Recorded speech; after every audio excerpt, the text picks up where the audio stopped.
la parole qui s'accomplit sans délai. Ézéchiel 12, 28. C'est pourquoi dis-leur, ainsi parle le Seigneur, l'Éternel, il n'y aura plus de délai dans l'accomplissement de mes paroles.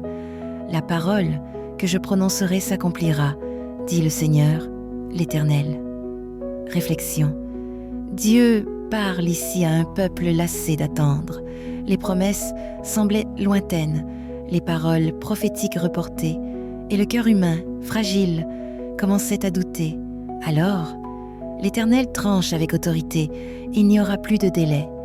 Non parce que Dieu se serait pressé, mais parce que le temps de Dieu est arrivé à sa plénitude. Ce verset nous rappelle une vérité profonde. Les délais apparents ne sont pas des refus. Dieu n'oublie pas ce qu'il a dit. Il ne parle jamais en vain.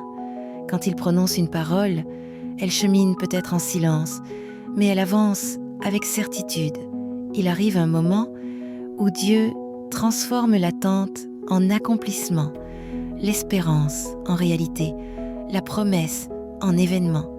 Et quand ce moment arrive, rien ne peut l'arrêter. Cette parole est un appel à la confiance renouvelée. Même lorsque tout semble figé, Dieu œuvre. Même lorsque le temps paraît long, sa fidélité demeure intacte. Prière, Seigneur éternel, merci parce que ta parole ne faillit jamais. Quand l'attente pèse sur mon cœur, rappelle-moi que tes promesses sont vivantes. Je choisis de te faire confiance, de croire que ce que tu as dit s'accomplira en ton temps parfait. Amen. Application pratique. Aujourd'hui, rappelle-toi une promesse de Dieu qui semble tarder. Relis-la, proclame-la et confie à nouveau ton attente à l'Éternel. La foi se fortifie lorsqu'elle s'appuie sur la parole immuable de Dieu. Invitation au salut. Le Dieu qui accomplit sa parole t'invite à lui confier ta vie. En Christ, chaque promesse trouve son oui et son amen. Si tu veux marcher avec celui qui ne ment pas, ouvre-lui ton cœur aujourd'hui. Répète cette prière. Seigneur Jésus, je crois en ta parole.